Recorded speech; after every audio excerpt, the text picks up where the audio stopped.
Tonight, I'm going to tell you about a crown that was broken once, and about the man who broke it, and about the boy who was never supposed to be able to make it whole again. It is a story about a floating arena that appears only once in a generation, about 10 champions who each carried a different power, and about the greatest hero the world ever loved, who fell so far that they stopped saying his name. By the time we are finished, you will know who shattered the Thunder Crown, and why, and what it cost every single one of them.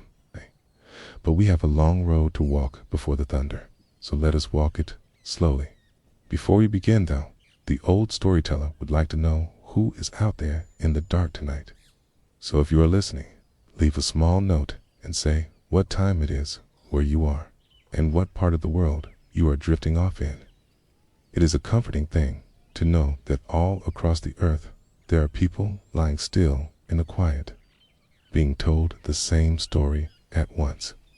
Now settle in, get warm, and let your eyes go heavy, because the arena is a long way off, and we are in no hurry at all. Long ago, before the maps we use now were drawn, there was a land called Valdoros. It was a country of high cold mountains and deep green valleys, of mining towns and river cities and long roads that wound between them through fields of gray grass. The people there were hard and kind in the way that people become when the winters are long and there is no one to rely on but each other. And above all of it, in the stories they told their children, there was the memory of the Sky Titans. The Sky Titans were the old powers of the world, and in the beginning, they were at war. They were vast beyond understanding, and when they fought, mountains moved and rivers changed their courses, and whole valleys were unmade. The land could not survive their quarrels, and so, in the oldest story of all, the Titans made an agreement. They would no longer fight with their full strength, They would each choose a single champion, a mortal, and let those champions settle the matter for them in a place built for that purpose. That place was the Colosseum Eternal. It was not built on the ground, because no ground could hold it. It hung in the sky, above the clouds, in a still pocket of air where the wind never blew. Great ring of pale stone, lit from within by a light that had no source. It appeared only when it was needed, rising through the clouds like a second moon, and when the reckoning was finished, it sank again out of sight, and the world went on beneath it as though it had never been there.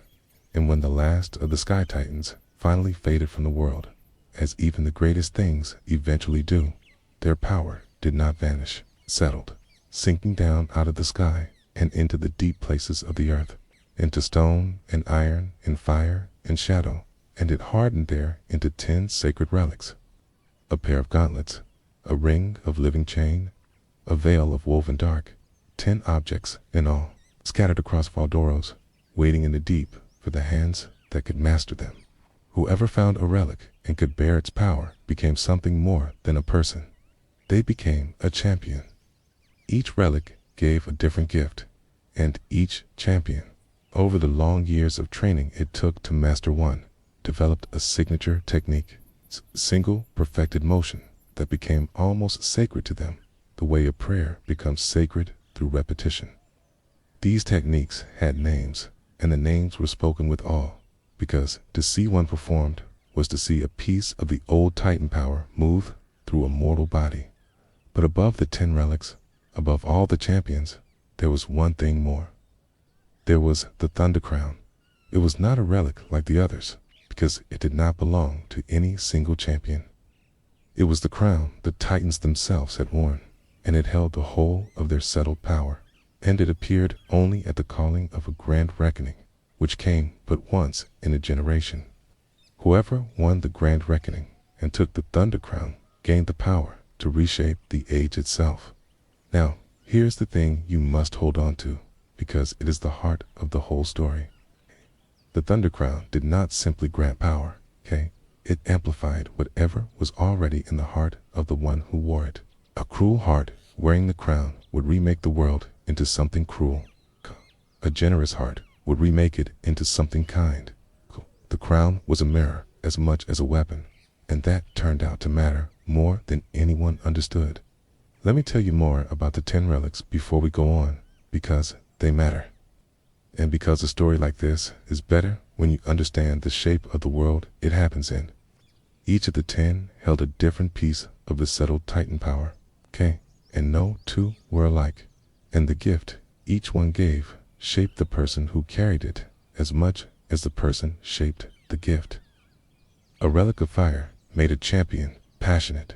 A relic of stone made a champion patient. Over the long years of mastery, the bearer and the power grew into each other until you could no longer say where one ended and the other began. This was the great secret of the champions, the thing the stories did not always tell. The relic did not simply grant power to whoever picked it up. It called to a particular kind of heart, and it answered only to a person whose nature matched its own. And the mastering of it was really a long, slow process of becoming more fully what you already were. That was why the signature techniques were so personal, so sacred. They were not skills. They were the truest expression of a soul, made visible, made powerful, performed in front of the watching world. And that was why the Thunder Crown was so dangerous and so different from the 10. The relics amplified a nature that was already there and already settled. The crown amplified whatever happened to be in the heart at the single moment of its claiming. Whatever storm or peace or wound was passing through a person in that instant. A relic was a marriage, slow and deep and considered. The crown was a photograph, catching a heart in one unguarded moment and making that moment enormous and permanent. That was why the instant of the claiming mattered so much, and why a betrayal timed to that instant could do such terrible harm. The people of Valdoros did not fully understand this, but they felt it in the way people feel the truths they cannot explain. They approached the champions with a mixture of awe and unease, loving them and fearing them in equal measure, the way you might love and fear a storm that waters your fields. And they came to the reckonings in their tens of thousands, not merely to be entertained. Though they were entertained, but because they understood, dimly, that something was being decided about the shape of the world, and they wanted to be present for it, to add their voices to it, to matter.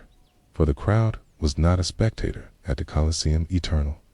That was the thing outsiders never grasped. The crowd was a participant, and its roar was a kind of power, feeding some champions and unmaking others, bending the very air of the arena. When tens of thousands of people fixed their hope on a single figure on the pale stone floor, that hope became a real and present force, and it could lift a champion beyond themselves, or, turning away, hollow them out. Orin Goldvoice had built his whole self on it, and it had destroyed him. Kale would learn to stand apart from it, and it would save him. The last grand reckoning had been a generation ago, and it had ended in a way that no one in Valdoros would speak of directly. They would lower their voices. They would change the subject. The children knew only that a crown had been broken, that a great champion had fallen, and that something had gone very wrong in the sky above the clouds. The adults knew a little more, and it frightened them, which is why they said nothing. And now, as our story begins, the Colosseum Eternal was rising again. Word was spreading from village to village along the gray roads of Valderos, carried by messengers who did not fully believe what they were saying. A grand reckoning had been called. The Thunder Crown would appear once more, and the man who had broken it last time was coming back to claim it. But before the arena and the thunder, we must go down into the earth, to a mining town called Ember Deep, because that is where our champion begins. Ember Deep was not a place anyone chose to be. It was a cluster of stone houses gathered around the mouth of a mine, in a fold of the mountains where the sun reached the valley floor for only a few hours each day. The people there dug or out of the dark and sent it away on carts, and they were paid too little for it. And they endured, because that is what the people of Valdoros did. Kale Stormcrest was 17 years old, and he had been going down into the mine since he was 11. He was not large. He was not the strongest boy in the town, nor the fastest, nor the one the other boys followed. He was quiet and stubborn, and he had a way of not giving up on things long after any sensible person would have, which is a quality that looks like foolishness right up until the moment it looks like courage.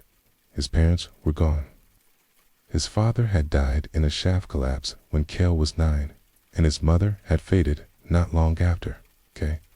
The way people sometimes do when the thing that held them upright is taken away. Cale had been raised by the town, which is to say, by everyone and no one.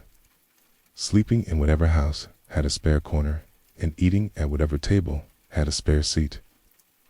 He had learned early that the world would not hand him anything, and he had learned not to resent it, which is a harder lesson than it sounds.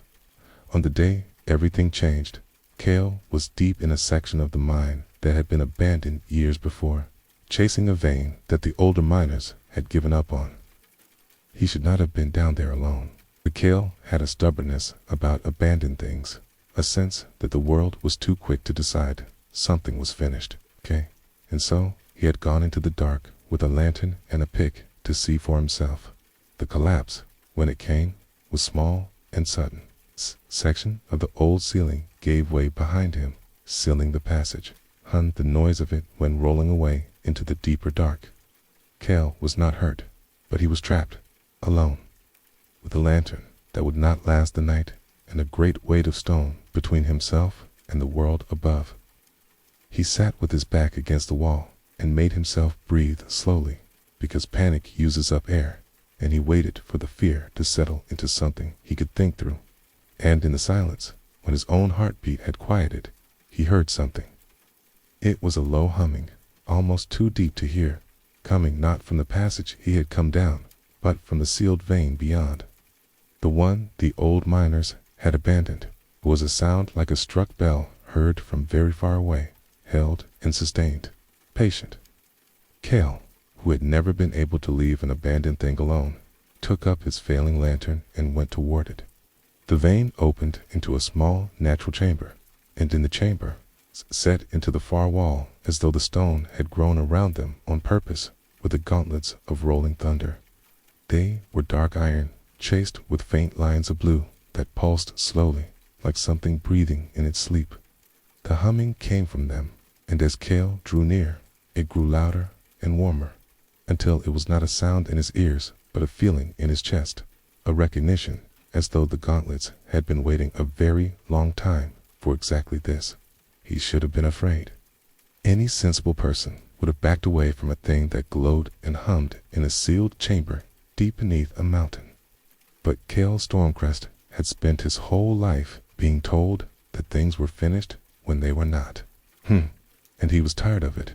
And so, instead of backing away, he reached out and put his hands into the gauntlets. The moment his fingers closed, the whole mountain seemed to draw a breath. Power went up his arms and into his chest like the first shock of cold water, and then it was not a shock, but a warmth. And then it was simply him, as though it had always been him, and he had only just remembered. The blue lines blazed, a humming became a roar, and Cale, without deciding to, drew back his fist and struck the sealed wall of stone between himself and the world. The stone did not crack, it leaped. Section of the collapse, the size of a cart, simply came apart and flew outward. And the sound of the blow rolled up through the shafts of the mine and out into the valley above, so that everyone in Ember Deep looked up from what they were doing and wondered what the mountain was doing, making thunder underground. Cale stood in the settling dust with his hands still smoking faintly, and he understood in the wordless way that champions have always understood, that his life had just become something else entirely. The town did not believe him at first, which is worth saying, because it is important that you understand Cale was not welcomed as a hero. He came up out of the mine with iron gauntlets on his hands and a story about a humming in the dark and the people of Ember Deep, who were practical above all things, mostly assumed the boy had hit his head in the collapse. The gauntlets they could see. The idea that quiet, parentless Cale Stormcrest was a champion out of the old stories they could not. So Cale did what he had always done, which was to work at it alone. He went out past the edge of the town each evening to a field of standing stones where no one would see him, and he taught himself. He had no master and no book, and no one who had ever done this before, so he learned by failing, over and over, in the cold, in the dark, night after night, which is the only way anyone ever really learns anything worth knowing. He learned that the gauntlets answered to intention rather than to muscle. He learned that if he swung them in anger, they were clumsy, and that if he swung them with a clear and settled mind, they moved like a part of the sky. And slowly, over many weeks, he began to shape a single motion that felt more true than the others. A leaping strike that gathered all the gathered power of the gauntlets into one falling blow. He would leap higher than any person should be able to leap, and at the top of the arc, he would turn and come down with both fists together, and the blow would land like a bolt of lightning striking the earth. The first time he did it correctly, the standing stones around him rang like bells, and a column of dust went up into the night, and did not settle for a long while. Kale lay on his back in the crater he had made, breathing hard, and he did not have a name for what he had done, but he knew it was his. He came to call it the Thunderfall. It was not a thing anyone taught him, and it was not a thing he copied from a story. It rose up out of him, out of who he was, a boy who had spent his whole life climbing up out of dark places, now able to come down from a great height and land like the judgment of the sky. A champion's signature technique is always like that in the end. It is not a move. It is a confession of who they are, made with the whole body. There was one more thing Kale learned in his field of standing stones, in those weeks of teaching himself the Thunderfall alone. And it was not about the gauntlets at all. It was about himself, lone in the dark, night after night, with no one to impress and no one to encourage him. He discovered that he did not need an audience to keep going. He would fall, and there would be no crowd to lift him up, no friend to tell him to rise, and he would rise anyway, because the getting up came from inside him and not from anywhere else.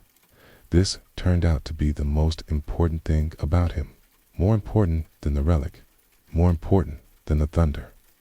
Most people who do great things do them because someone is watching, because there's glory in it, or approval, or love.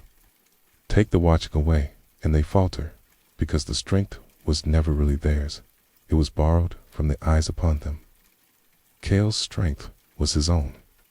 He had built it alone in a dark field with no one to see, and that meant that no crowd could give it to him, and no silence could take it away. He did not know in those weeks how much this would matter. He did not know that he would one day stand on the floor of the Colosseum eternal and be knocked down again and again by the most powerful being in the world, with the crowd's hope pouring into him and then, perhaps, draining away. He did not know that the whole age would come to rest on whether he could keep rising when rising seemed impossible. He knew only that he could get up alone in the dark with no one watching, and he practiced it until it was as natural as breathing, and it saved the world.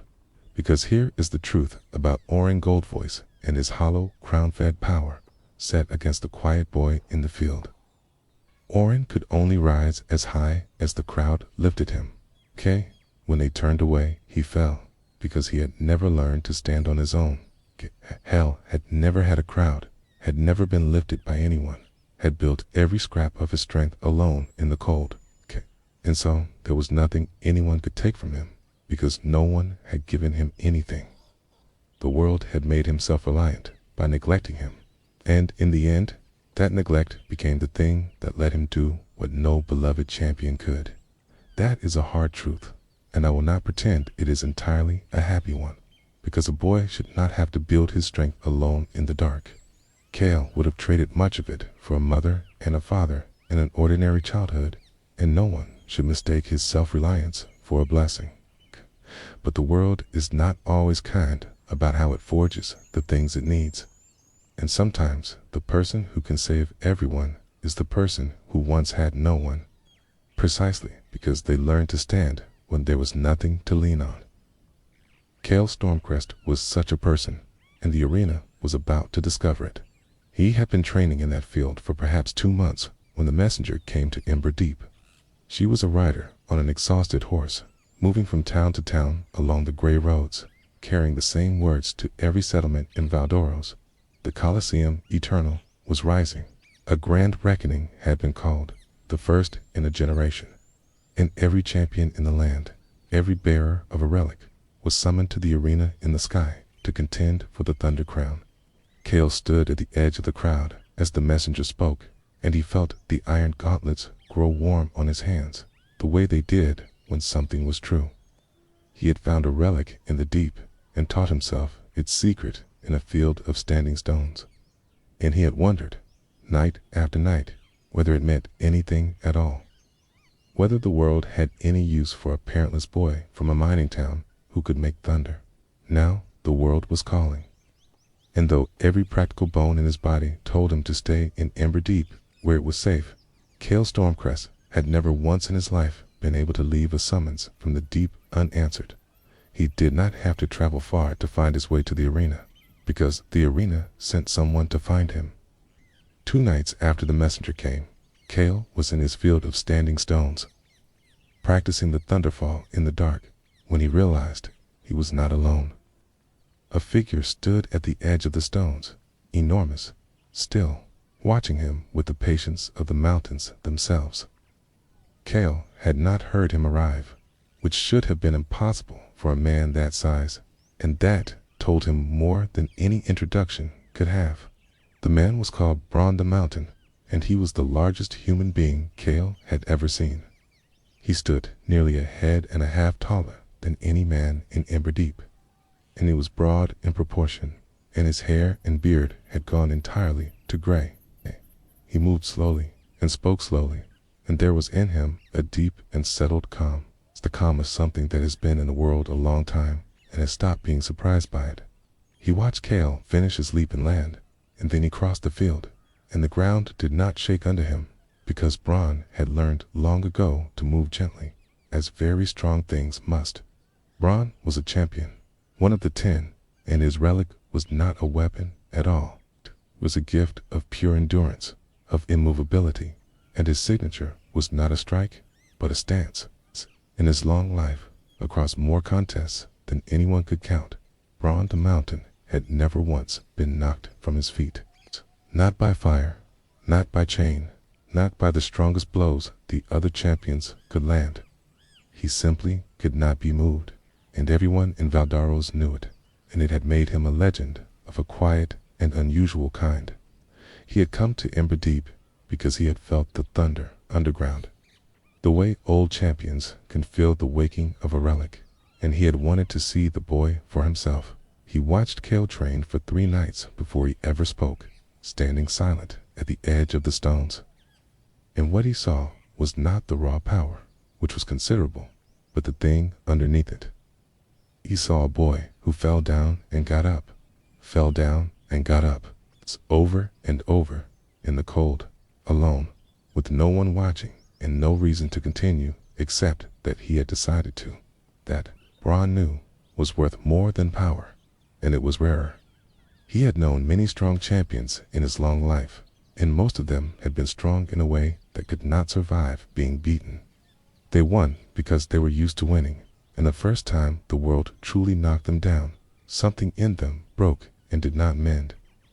But a champion who has spent his whole life getting up off the ground has a strength that does not depend on winning, and that is the only strength that matters when things become terrible, which Braun suspected, correctly, they were about to. So Braun offered to take Kale to the Colosseum Eternal, and to teach him what little could be taught in the short time before the reckoning. Kale, who had never had a teacher or a mentor, or anyone at all who saw something in him worth crossing a country for, accepted, and the 2 of them left Ember Deep the next morning as the town watched from its doorways, still not entirely believing that their quiet orphan had become a thing out of legend. The journey from Ember Deep to the arena took 5 days, and I want to linger on it a little, because It was in those 5 days that Kale Stormcrest stopped being only a boy from the mines and began to become something more. He had never been out of the valley before. He had never seen the wide gray roads of Valdoros unwinding toward a horizon, or the river cities with their bridges, or the eastern farms lying gold and green under an open sky.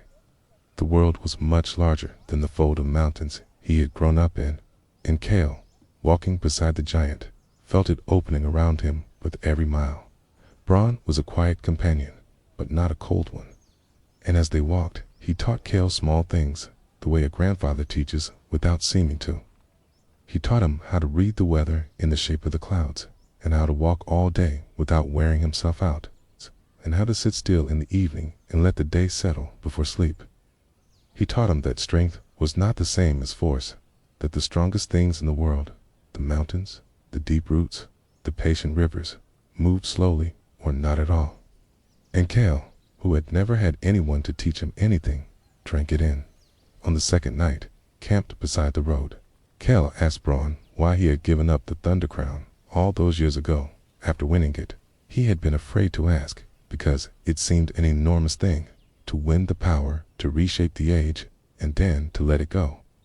And Bron was quiet for a long while, and then he told the boy that he had held the crown once and had felt its full weight, and had understood in that moment that no single person should hold such a thing, not even a good one, because the holding of it changes you, and the change is not always one you can feel happening. He told Kale that he had set the crown down not because he lacked the courage to use it, but because he had the wisdom to fear it, and that these were different things, though they looked alike from the outside. A man who refuses power out of fear of the responsibility is a coward. A man who refuses it out of understanding of what it does to a soul is something else, something rarer, and Bron had spent the years since trying to be worthy of the choice he had made. Kale did not fully understand it then. He would understand it completely at the very end, standing over the whole crown with the age in the balance, and it would be Bron's voice he heard. There was one more thing Bron told him on that journey, on the last night before they came within sight of the arena, and Kale did not understand why until much later. Bron told him that the measure of a champion was not how they fought when they were winning, because anyone can be gracious when they are winning. The measure was how they were when they had lost everything, when they had been knocked down and stripped bare and had nothing left, whether in that moment they reached for cruelty or for kindness. Bron said he had known champions who were magnificent in victory and monstrous in defeat, and that these were not real champions at all, whatever the crowd believed. And then he looked at Kale, who had lost everything before he was 10 years old, and had somehow chosen kindness anyway, and he did not need to say the rest. They traveled the gray roads together, the giant and the boy, and as they walked, Bron told Kale what he would need to know. He named the other champions who would be at the reckoning, and described their relics and their signatures so that Kale would not be facing strangers. He spoke of Vera Ashblood, who danced with fire, and of Slode, who fought with the living chains, and of the Varan twins, who fought as a single creature, and of Nyx, who struck from the shadows, and of Orin Goldvoice, whose power was the love of the crowd itself, and of Dame Isolde, who had sworn never to take a life. And once, on the third night of walking, when the fire had burned low and Kale had nearly drifted off, he asked Bron the question that had been sitting in him since the messenger came. He asked who had won the last grand reckoning a generation ago, and what had happened to the Thunder Crown. Bron was quiet for a long time, so long enough that Kale thought he had fallen asleep, and then the old giant said only that the last man to hold the crown had been called Malik Thorn, and that he would say no more about it that night. Kale, who understood the weight of a thing a person cannot speak of, let it lie. They came within sight of the Colosseum Eternal on the 5th day, and Kale stopped walking when he saw it, 'cause there was nothing in his experience that had prepared him for it. It hung in the sky above a broad plain, higher than the highest mountain, a great pale ring of stone floating in the stillness that the clouds themselves seemed to bend around. It was lit from within by a soft and sourceless light, gold shading into white, so that even in daylight it glowed, and even from miles away it filled a quarter of the sky. It was the most beautiful and the most frightening thing Kel had ever seen, and it was waiting for him. There was a way up, Braun explained, a long, spiraling stair of the same pale stone that unwound from the plain below to the arena above, appearing out of the air itself. As they climbed, Cale saw that the stair was crowded with others making the same ascent. Champions and their attendants and the countless ordinary people of Valderos who had come from every corner of the land to witness the reckoning. For the arena, Braun told him, was never empty.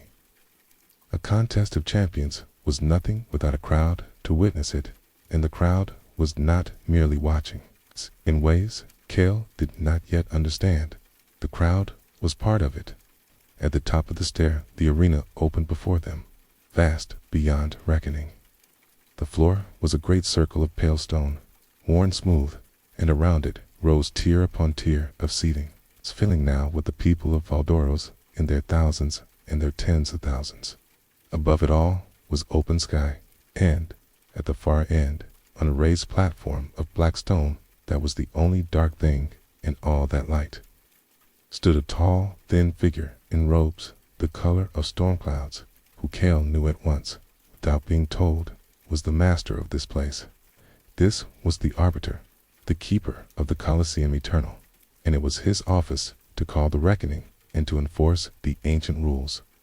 He had held that office for longer than any living person could remember, longer than seemed possible. And there was something in his stillness that was not quite the stillness of a living man.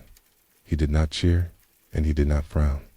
He watched the arena, filled with the flat, patient attention of someone who has watched it fill a great many times before, and who knows exactly how it will end, and who has his own reasons for wanting it too. When the reckoning was called to order, the arbiter spoke, and his voice filled the whole arena without seeming to rise. Atene, the ancient law. The champions would contend, one against another, in a series of trials, until one remained standing above all the rest. And to that one, and to that one alone, the thunder crown would descend from the sky and grant the power to reshape the age. It was, he said, the way it had always been done since the days of the Titans, and none present had the right to question it. Cale stood among the gathering champions and felt very young and very far from Ember Deep. He looked around at the others, at the giants and the fire dancers and the masked and the scarred.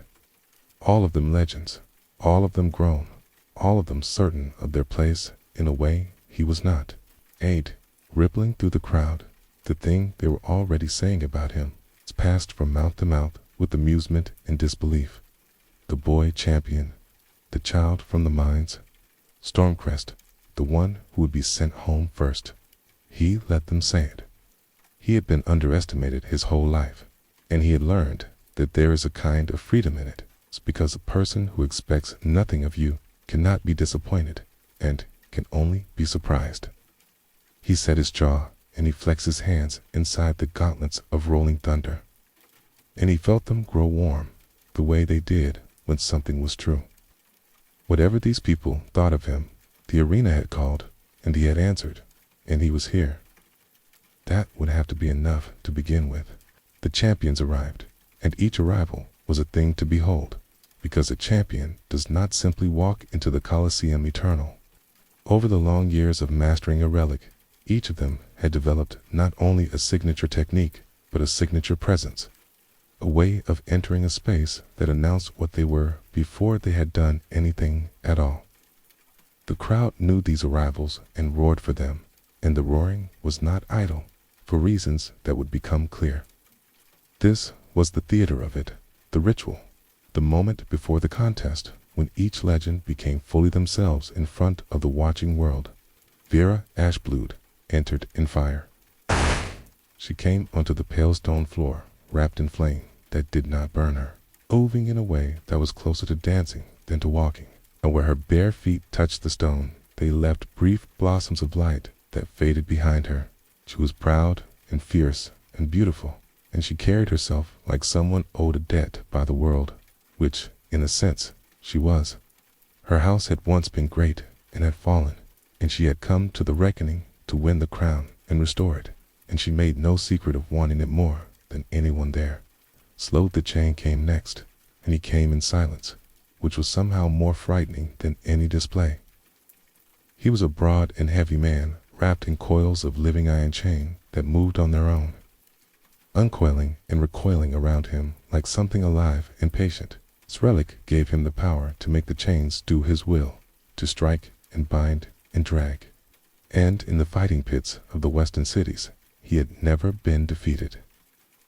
Yet there was an honor in Slode, a code, and he inclined his head to each champion he passed, even the boy, which Kale did not forget. The Varan twins, Kale and Cade, arrived together because they did everything together. They were young men, not much older than Kale, and they fought as a single creature, one commanding the wind and the other the stone, so that in combat they were never truly two opponents, but one opponent with two bodies and twice the reach. They came into the arena laughing, delighting in the crowd and in each other, and there was a warmth in them that the other champions lacked, a sense that whatever happened here, the two of them had already won the only thing that mattered, which was each other. Nyx entered last of the announced champions, Kay, and in truth she did not enter so much as appear, which was the whole point of her. She was there in a place where a moment before there had been no one, masked and cloaked and silent, and the crowd's roar faltered and turned to an uneasy murmur, because Nyx was a thing they admired without being able to love. Her relic was a veil of woven shadow, and it let her move unseen and strike from nowhere, and no one knew her face or her true name. What everyone knew was that she fought with a cold and personal fury, and that she was here for a reason that had nothing to do with the crown. Orin Goldvoice made the grandest entrance of all, and he made sure of it. He came onto the floor with his arms spread wide, turning slowly so that every tear of the arena could see him.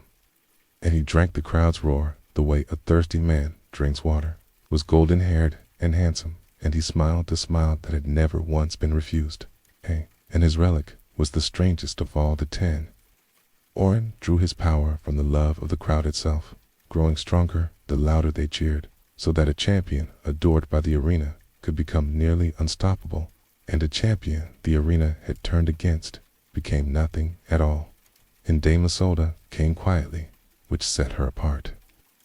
She was a warrior in worn armor, no longer young, and she carried a shield rather than a blade, because Isolde had sworn a vow long ago that she would never again take a life.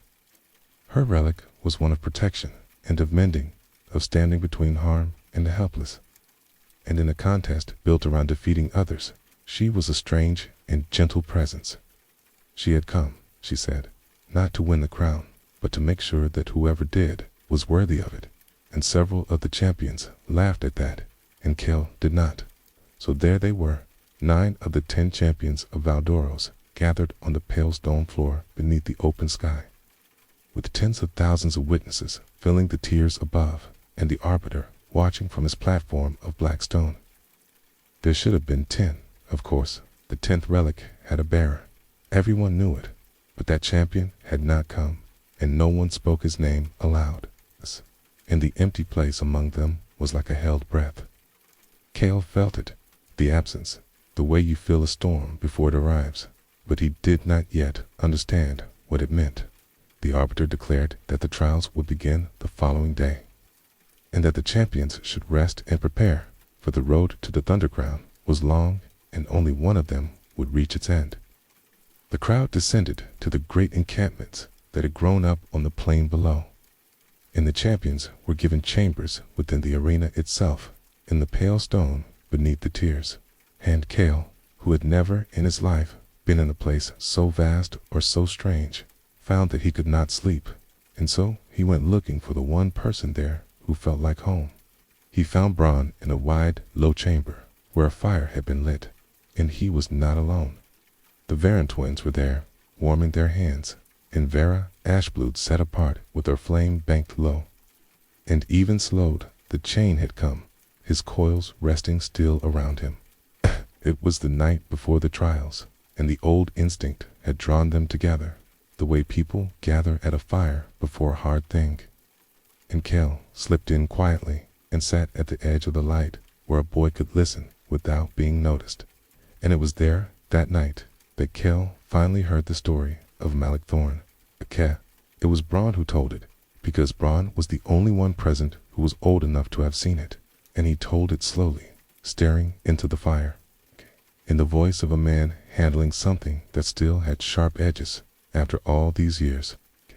The others fell silent as he spoke, even Vera, even the twins, because this was the story underneath all their stories, the wound at the center of the whole age, and every champion carried a piece of it. A generation ago, Braun said, there had been a champion unlike any before or since, and his name was Malik Thorn. He had risen from nothing, from the poorest quarter of the poorest city in Valderas, and he had found his relic young and mastered it fast, and from the very beginning the people had loved him, not admired, loved. They called him the People's Thunder, because his power was storm and lightning like Kale's own, and because he belonged to them in a way no champion ever had, one of their own who had risen up out of the mud and become magnificent. Malik was everything a hero should be, Braun said, and the ache in his voice made clear that he had loved the man too. He was strong beyond measure, and he was kind, and he used his strength for the people rather than for himself. When a famine came to Valdoros, it was Malik who fought for the crown, not out of ambition, but because the Thunder Crown could reshape the age, and he meant to use it to end the hunger and heal the land. And he won. He stood above every other champion, and the Thunder Crown descended from the sky toward his outstretched hands, and all of Valderos held its breath, because their beloved was about to become their savior. And then, Braun said, and here his voice went very low, the crown shattered.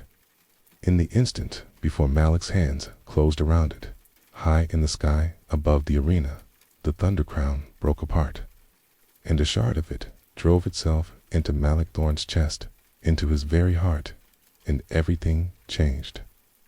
The power meant to heal the land poured instead into a single wounded man, and the crown that amplifies whatever is in the heart found a heart that had just been broken, and it made the breaking enormous. The love that had made him the people's thunder curdled in that instant into a fury without limit. No one knew, Braun said, exactly why the crown had broken. There were only rumors, and the rumors frightened people too much to repeat. What everyone knew was what came after. Malik, mad with pain and with the corrupted power now flooding through him, had turned on the arena that had failed him. He had struck down champions who tried to calm him, and he had torn a wound in the world that took years to heal. And then he had vanished, gone into the far and empty places of Valdoras, and for a generation he had not been seen, and the people had slowly, shamefully, stopped saying his name. Braun finished the story, and the fire crackled, and no one spoke for a long while. Then Kale, quietly, from the edge of the light, asked the question that everyone was thinking and no one wanted to voice. He asked why, if Malik Thorn had been gone for a generation, they all felt his absence so keenly tonight, and why there was an empty place among the tent. And Braun looked at him across the fire with an expression Kale had not seen on the old giant before, which was fear.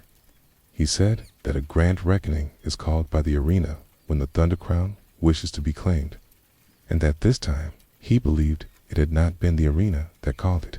It had been Malik coming back, and this time he meant to take the crown whole. The trials began the next morning under a clear, cold sky, and Kale's Stormcrest learned very quickly that the Colosseum Eternal was nothing like a field of standing stones. The trials were not simple duels. The arbiter set them as contests of skill and will, sometimes one champion against another, sometimes several at once. Forms designed to test not merely who was strongest, but who was most worthy of the power the crown would grant. And the crowd was always there, roaring, tens of thousands of voices rising and falling like a sea. And Kale understood now what Bron had meant, because he could feel that roar in his chest as a physical thing. His first trial was against Slode the Chain, and by every reasonable measure, Kale should have lost. Slode was older, heavier, vastly more experienced, and his living chains gave him a reach that Kale's fists could not match. Again and again, the iron coils lashed out and drove Kale back, wrapped his ankles, hauled him from his feet, and slammed him against the pale stone. The crowd, which had come expecting to watch the boy champion sent home, began to murmur with something that was almost sympathy, which is worse than mockery. But Kale Stormcrest had spent his whole life getting up off the ground. That was the thing none of them had understood about him, the thing Bron had seen in the field of standing stones. Every time the chains threw him down, he got up.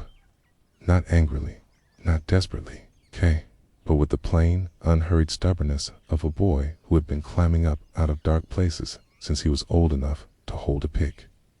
He got up, and slowly the crowd's sympathy turned into something else, into a growing astonishment, and then into a roar of its own.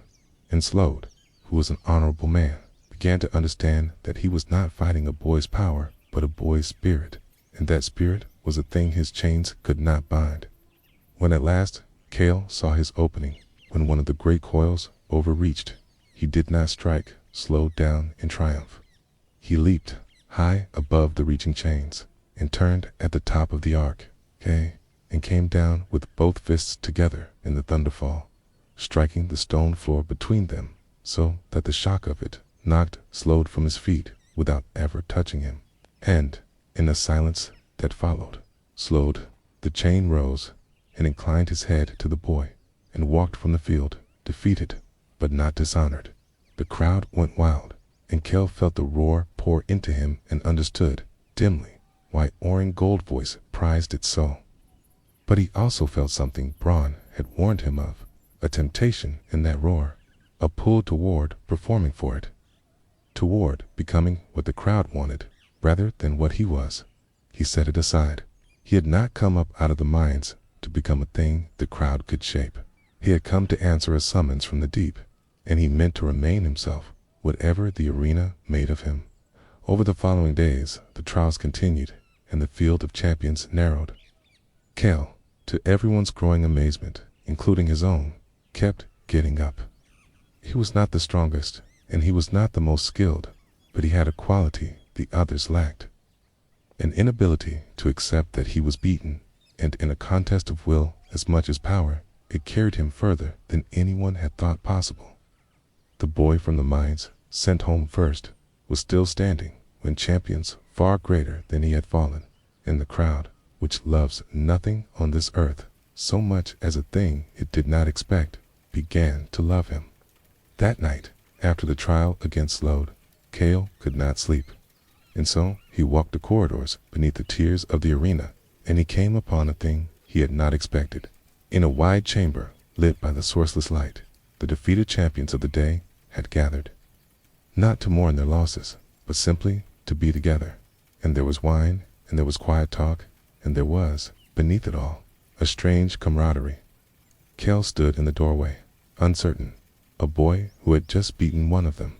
It was Slode who saw him first, and Slode who beckoned him in, the chains resting quiet around the grappler's shoulders. There was no anger in the man, only a kind of weary respect. And he made a place for Kale at the long table, and poured him a cup he was too young for, and did not drink. And Kale learned, sitting there, that the champions of Aldaros were not the distant legends he had imagined, but people, most of them lonely, all of them carrying the particular burden of having been given a power that set them apart from everyone they had ever loved. Slode told Kale about the fighting pits of the western cities where he had grown up, and about how a boy who could move iron with his mind became a thing to be used rather than a person to be known. He had won his freedom eventually, and his honor, but he had never quite won back the ordinary life he had lost. The friends who had drifted away, frightened, the family who did not know what to say to him. Kale listened, and he recognized it, because he too had grown up set apart, and he began to understand that the loneliness of a champion was its own kind of relic, carried by all of them, heavier than any gauntlet. He came away from that chamber with something he had not had before, which was the beginning of an understanding of the people he was contending against. They were not obstacles. They were not villains. They were, most of them, just people who had been handed something enormous and had done their best to carry it. And the reckoning was not really a war between them, but a shared trial they were all enduring together. It changed the way Kale fought after that. He fought to win, but he fought without contempt, and the champions felt it, and it was one of the reasons they came, in the end, to stand with him. The trials went on, and the days took on a rhythm, and Kale found himself, to his own quiet astonishment, growing into the arena. He was still the boy from the mines, still underestimated, still smaller and younger and less trained than the legends around him. But there is a thing that happens to a person who keeps getting up, which is that the getting up itself becomes a kind of mastery. And the crowd and the champions alike began to understand that Kale Stormcrest's true power was not the thunder in his gauntlets, but the thing in him that would not stay down. He faced a champion called Doran the Tide on the 5th morning, broad, slow man whose relic gave him command over water, and it was one of the hardest trials Kale had yet endured. Doran flooded the arena floor and turned it against Kale, dragging at his feet, filling his lungs, using the boy's own exhaustion as a weapon. And again Kale went under, and again he fought back to the surface, and the crowd watched him drown a little and refused to drown, and their roar grew with every desperate breath he took. It was during that trial that Kale discovered something about the thunderfall he had not known.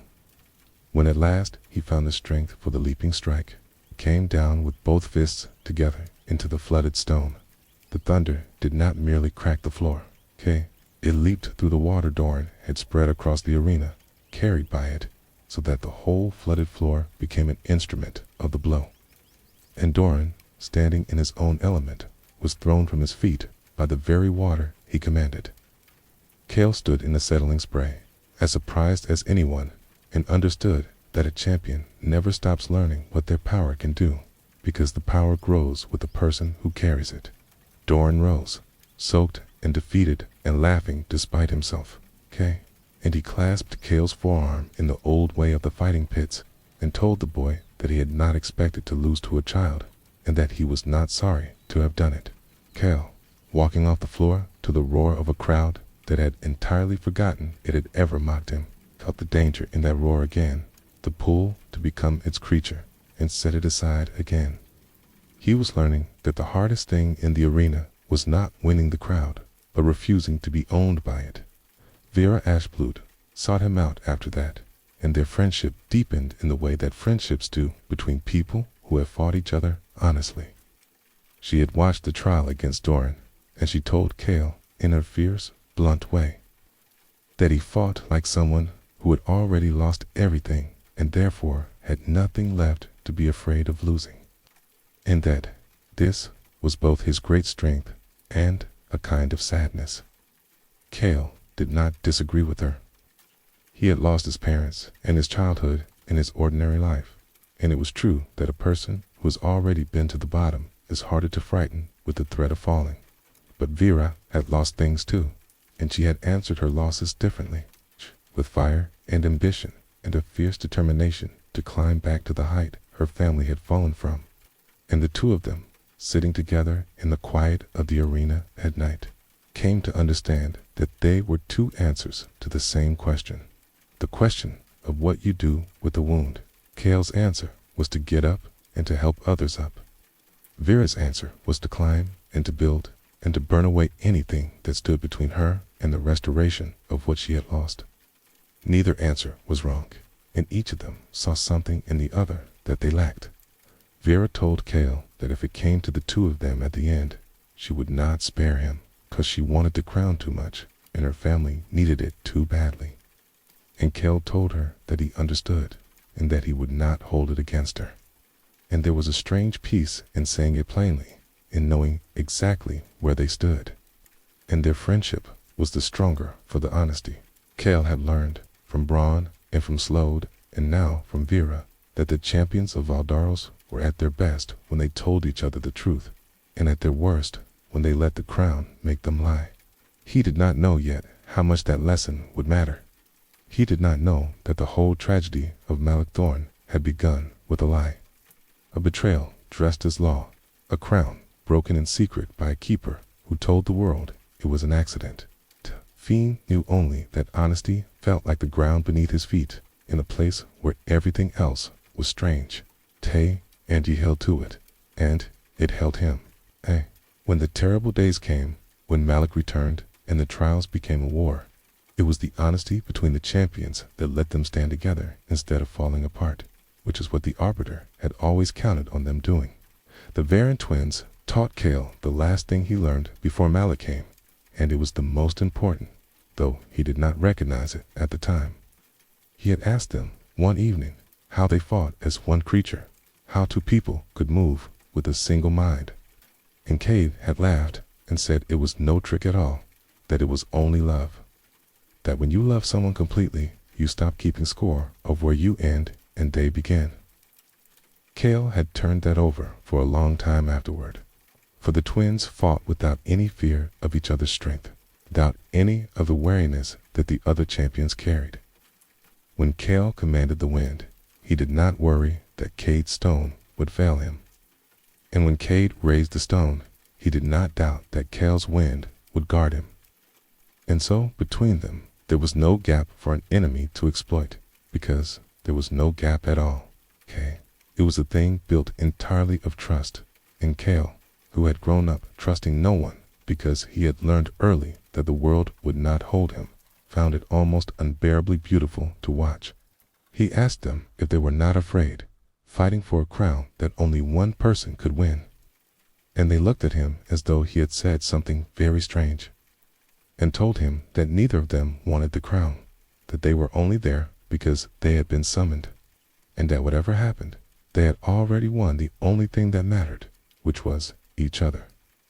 And Kale understood then that the twins possessed a thing the Arbiter's whole cold order could not touch, a love without a wound in it, a bond that wanted nothing and therefore could not be corrupted. It was the opposite of everything the arena was built on. He did not know it, but he was learning, piece by piece, from champion after champion, the exact thing he would need at the very end. From Slode, he learned that champions were people and not obstacles, and from Doran that his power grew with him. And from Vera, the value of honesty and the danger of a wound left to fester. From Dame Isolde, whom he watched defend rather than destroy, he would learn that refusing to harm is its own great strength. And from the twins, he learned the thing that would matter most of all, that a heart which wants nothing cannot be broken by the offer of everything. The whole arena was teaching him, in its way, how to make the crown whole, and none of them, least of all Kale, understood it yet. The Varen twins befriended him, which surprised Kale, because he had assumed the champions would all be rivals and nothing more. But Kale and Cade Varen had a warmth that could not help itself, and they had watched the boy from the mines get up off the ground one time too many, and something in it had won them over completely. They took to sitting with him between the trials, the three of them, teaching him small things about the arena, and laughing at his mistakes and his manners. And for the first time since his parents died, Kale had something like friends of his own age. It was Kale, the elder twin by a matter of minutes, who explained to Kale what the two of them were really fighting for, and it was not the crown. They did not want to reshape the age. They wanted, when this was over, to go home to their mother's farm in the eastern valleys, and to work the land, and to grow old side by side as they had always been. They had come to the reckoning only because a champion who is summoned must answer, and they meant to acquit themselves with honor and then leave. Kale thought that was the finest ambition he had heard anyone at the arena confess, and he told them so. And Cade laughed and said that was because Kale was still young enough to be sensible. Vera Ashblood was a harder case. She and Kale were drawn against each other in the trials on the fourth day, and she fought him without mercy, wrapping the arena floor in fire and driving him back with waves of heat. Because Vera wanted the crown more than she wanted to breathe and would not gentle her hand for a boy, Kale lost that trial. He could not reach her through the fire, and eventually the flames drove him from the field, and it was the first time in the whole reckoning that he had been beaten. He walked off the pale stone with his eyebrows singed and his pride stinging, and he did not sulk about it, which Vera noticed, for a trial in the Colosseum Eternal was not the end of a champion's road unless the arbiter declared it so. And the structure of the reckoning was such that a single loss did not send you home. It was a long, winnowing contest upon contest, and what mattered was not any one result, but who was still standing when the field had narrowed to two. Kale's defeat by Vera cost him something, but not everything. And that evening, she came and found him where he sat tending his burns, and she sat down beside him, and the two of them talked as something closer to equals than either had expected. Vera told Kale about her house, about the great name it had once carried and the slow ruin that had brought it down, and about how every person she had ever loved had died believing the family was finished. She meant to prove them wrong. She meant to win the crown and remake her house greater than it had ever been. And she would burn anyone who stood in her way, and she wanted Kale to understand that, so he would not mistake her for gentle. Kale said he understood, and that he did not think her cruel for wanting to lift up the people she had loved, and something in Vera's fierce, proud face softened at that, just slightly, and a friendship began that neither of them had planned. Oren Goldvoice, meanwhile, was faltering, though he hid it well. His power was the love of the crowd, and the crowd had found a new favorite in the boy from the mines, and Oren could feel his strength ebbing as their attention turned. He fought harder to win them back, grander gestures, wider smiles, more magnificent displays, and it worked for a time. But there was something hollow in it that the crowd began to sense. For a power built on being loved is a terrible foundation, because it depends entirely on other people, and the moment they turn their eyes elsewhere, you discover you have nothing of your own to stand on. Kale saw it happen, and he pitied Oren rather than scorning him, which perhaps only a boy who had never been loved by a crowd could do. In a trial on the fifth day, Oren faced Dame Isolde, and the crowd's attention was on other contests. Screw, and without their roar to feed him, Oren Goldvoice simply diminished, his golden light going gray, his grand movements becoming small and desperate. Isolde defeated him gently, which was the only way she defeated anyone, and as Oren walked from the field to a silence that was worse than any jeering, Kale understood that he had just watched a man discover he was empty. He resolved, whatever became of him, never to build himself on the roaring of a crowd. Nyx found Kale on the sixth night in the way she found everyone, which was to be suddenly present where she had not been a moment before. He did not startle, because he had grown used to the strangeness of the arena by now, and he simply turned and found her there in the shadows of his chamber, masked and still, watching him with eyes that gave away nothing. She had come, she said, because she had been watching him, and because she had decided he was the only champion at the reckoning she could tell the truth to, though she would not say why she had chosen him. She told Kale why she had come to the Colosseum Eternal, and it was not for the crown. When Malik Thorn had gone mad a generation ago, in the terrible days after the crown shattered, he had not only torn a wound in the world, he had struck down ordinary people who happened to be in his path. And among them had been a family in a small town on the edge of the wildlands, a mother and a father and a daughter who had hidden beneath the floor and survived. That daughter was Nyx. She had spent her whole life since becoming a shadow, mastering the veil, training in silence, waiting for the day Malik Thorn would return so that she could face him. And now he was coming, and she meant to be ready.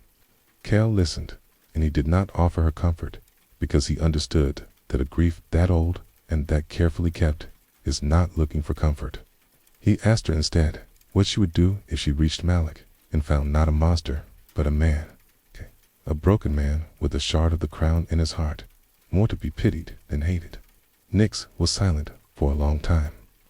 Then she said that she did not know, and that this was the thing that frightened her more than his power. And she was gone as suddenly as she had come, leaving Kale alone with the sense that everyone at the arena was circling the same wound from a different direction. By the seventh day, the field had narrowed sharply. A Slode had fallen and departed with honor. Orin had been hollowed and sent home. Others, whose names Kale had barely learned, had been winnowed away until the champions still standing could be counted on the fingers of two hands. Kale himself remained, to the ongoing disbelief of everyone, including himself, and Vera remained, and Nyx and the Varen twins fighting as one, and Dame Isolde and Braun the Mountain, who had not yet been called to a single trial, and who watched all of it with a deepening unease. The road to the Thunder Crown was narrowing, and something was coming down it toward them. And then, on the seventh evening, the light in the arena began to fail, and the crowd stirred restlessly in the tears. The temperature dropped. It was sudden and wrong, a cold that came not from the air but from somewhere beneath it. And the crowd fell silent all at once, tens of thousands of people going quiet together, the way animals go quiet before a storm. The sourceless light of the arena dimmed, and in the center of the pale stone floor, in a place where a moment before there had been no one, a figure stood, and Kale did not need to be told who it was. Malak Thorn had come to the Colosseum Eternal, and the whole world seemed to lean away from him. He was a tall man, and once he had been beautiful. You could see the wreckage of it in his face, but the beauty had been burned away from within, and what remained was hard and sharp and terrible. In his chest, beneath his ribs, a shard of the Thunder Crown glowed, a sick and pulsing blue, visible through his skin, and the corrupted power poured off him in waves that made the air shimmer. He was the people's thunder, grown old and gone wrong, and the people who had once loved him could not now meet his eyes. He did not roar for the crowd as the other champions had. He did not need them, and he despised them, and the contempt was the most frightening thing about him. He turned slowly, taking in the tears of witnesses, the arena that had failed him. And when he spoke, his voice was quiet, and it carried to every corner of that vast place. He had come, he said, to finish what had been taken from him a generation ago. He had come to take the Thunder Crown whole, and to remake the age into something that would never again betray a man who had given it everything. The Arbiter, on his platform of black stone, did not move, and Kale, watching closely, saw something in that stillness that troubled him. The keeper of the arena should have been outraged. An uncalled champion, a fallen tyrant, had appeared in the sacred space and declared his intention to seize the crown by force. And the Arbiter merely watched, patient and unsurprised, as though this too were part of a pattern he had seen before and expected. Kale filed it away, the way Braun had taught him to notice small, wrong things, and he did not yet understand what it meant. But it stayed with him. Malak did not wait for permission, because he had not come for permission. He looked at the champions gathered at the edge of the floor, the flower of Valdoros, and he chose one, almost idly, the way a man chooses which weed to pull. He chose a champion whose name Kale had barely had time to learn. A proud swordsman from the river cities, and before anyone could move, Malak was upon him. What followed was not a contest. It was a demonstration. Malak struck him with a technique that Kale had never seen, a single overwhelming blow that gathered all of the corrupted crown power into one downward strike. And the swordsman did not merely fall. The whole arena felt it, a thunderclap that rolled through the pale stone and up into the tears and left a ringing silence behind it. It was called the Reckoning, that move, and it was Malak's signature, the terrible, perfected motion of everything he had become. And no one who received it standing had ever remained standing. Swordsman was carried from the field, and he would live, but he would not fight again. And the message was clear. Malak Thorn had come to end them all. The champions did not flee, because champions "Do not flee." But Kale saw the fear move through them like a wind through grass. Vera's flames guttered low. The Varian twins drew closer together. Even Nyx, who had spent her whole life preparing for this man, went utterly still in the shadows, and Kale understood that facing a monster in your imagination is a different thing from facing him in the flesh. Only Bronn the mountain did not flinch. The old giant stood at the edge of the floor and looked at Malak Thorn with a sorrow so deep it was almost unbearable to see, because Bronn had loved the people's thunder once, and he was looking at what was left of him.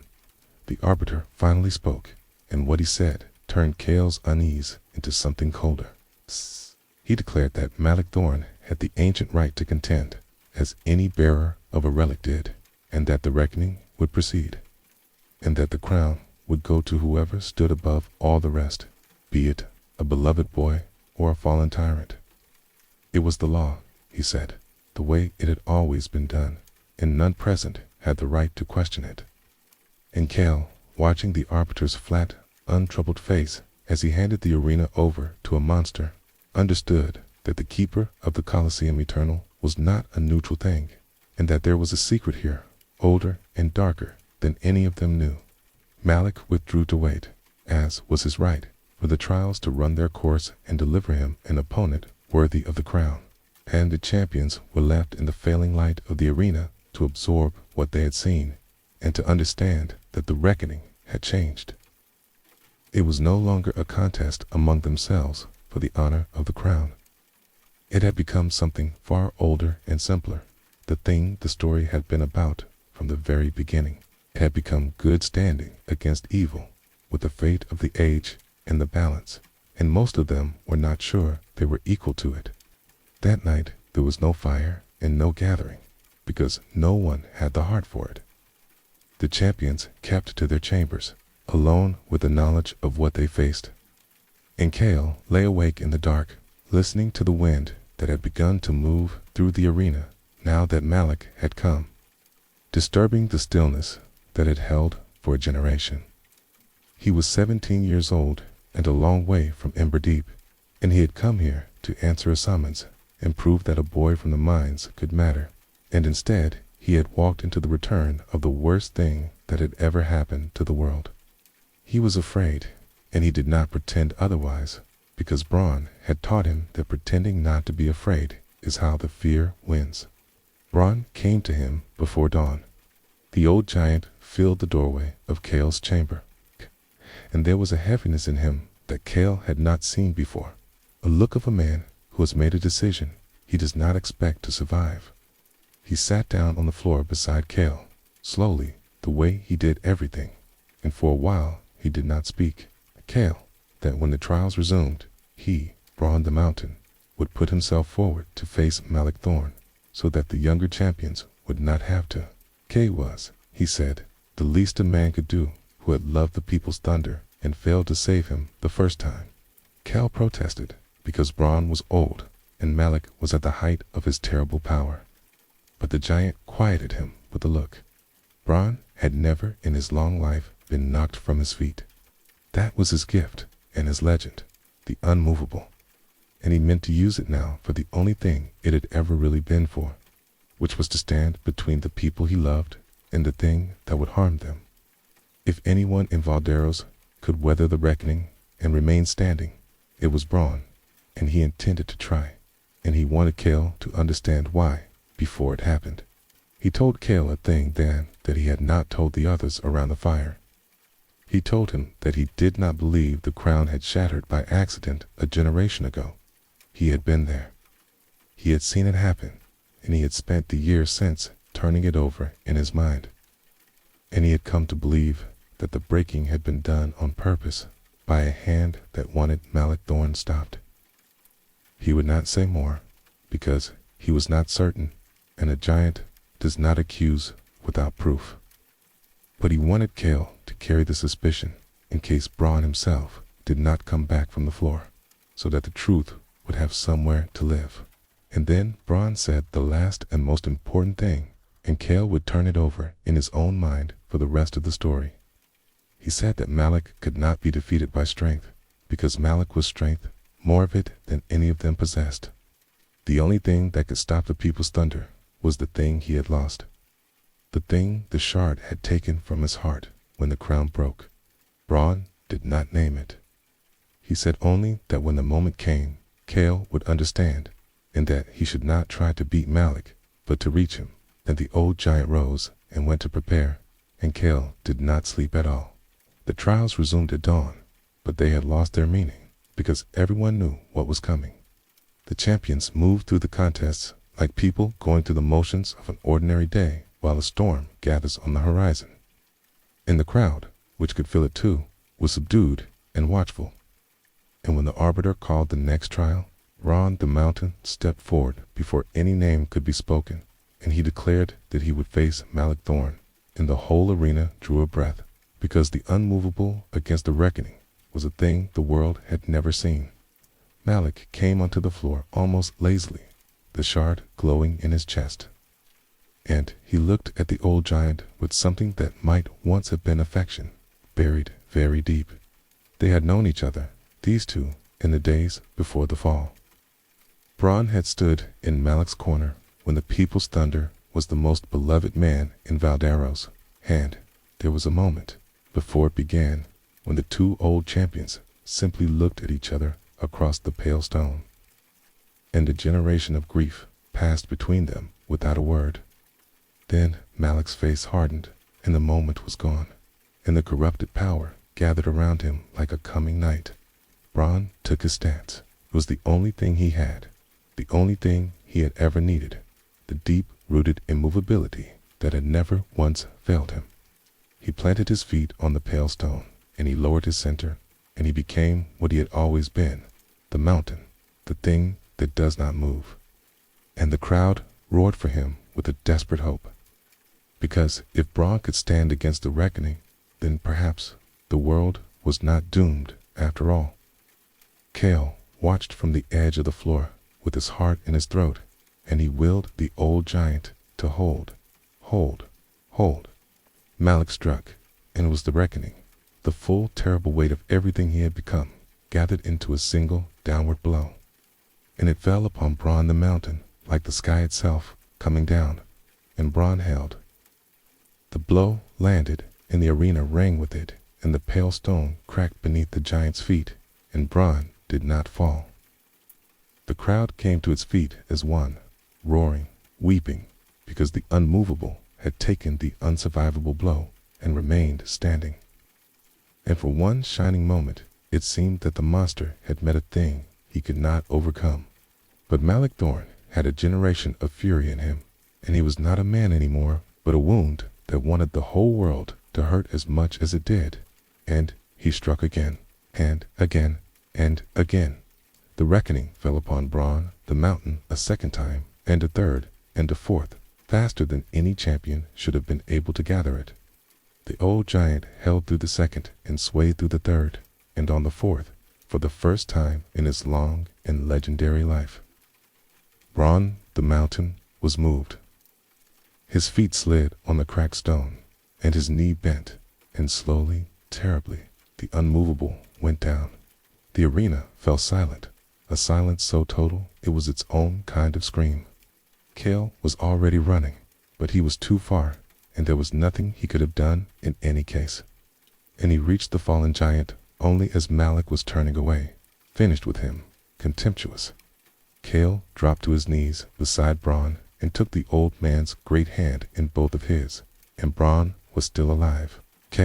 But he was going, and he knew it, and he used the last of himself to say what he had come to say. He told Kale that the fall was not his failure, and then he told him the truth about the crown. The Thunder Crown, Braun said, his voice failing, was never broken by chance. The arbiter had broken it, in the instant before Malik's hands could close around it a generation ago. The keeper of the arena had shattered the crown deliberately, because he had seen what was coming and could not allow it. Malik Thorn had been loved by the people more than they had ever loved the arena, the law, the arbiter himself. And a keeper whose power rests on the people's obedience cannot allow a champion the people love more than the rules. So he broke the crown to break the man, and he let the shard do the rest. Kale held the giant's hand and listened, and the pieces of it fell into place with a terrible clarity. The famine, the beloved hero rising to save the land, the crown descending, and the arbiter watching it all with the calculation of a thing that had held its office too long to allow any mortal to become greater than the office itself. Malik had not fallen because he was weak or wicked. He had fallen because he was loved, and because being loved had made him dangerous to a power that fed on being obeyed. The monster on the floor of the arena was a good man the keeper had deliberately destroyed, and Bron told Kale the last thing, the thing that mattered most, before the light went out of him. The crown could be made whole again, he said, but not by strength, and not by winning. The Thunder Crown amplifies whatever is in the heart of the one who holds it, and it had shattered because the arbiter had corrupted it with fear and betrayal at the moment of its claiming. It could only be remade by a heart that reached for it without wanting to rule, a champion who held the whole power of the age in his hands and did not desire to reshape anything but only to heal. Such a heart, Bron said, was rarer than any relic, and he had come to believe in these last days that he had finally met one. And then Bron, the mountain, closed his eyes and was gone. Kale knelt on the cracked stone with the giant's hand in his, and he did not weep, not yet, because there was too much to feel and not enough of him to feel it all at once. Around him the arena was silent with grief and terror, and above him Malik Thorn stood victorious. And on his platform of black stone the arbiter watched with his flat, untroubled patience.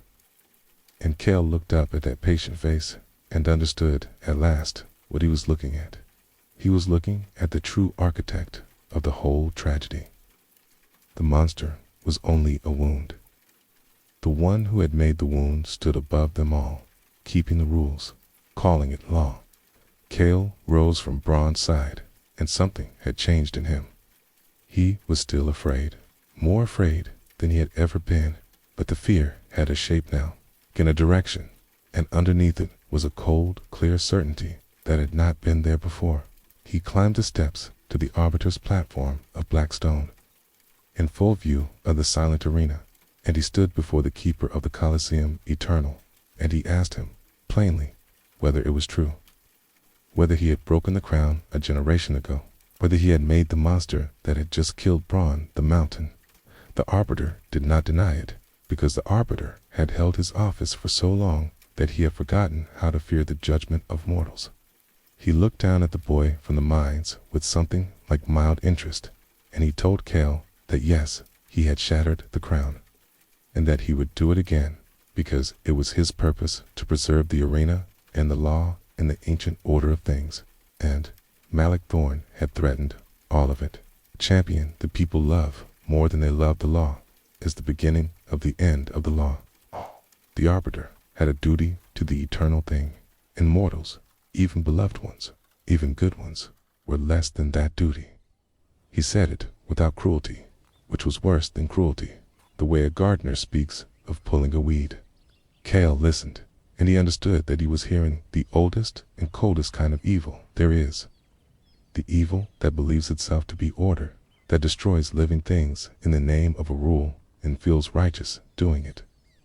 Malik Thorn, for all his terrible power, was a broken man who could perhaps be reached and healed. The arbiter could not be reached because there was nothing in him to reach.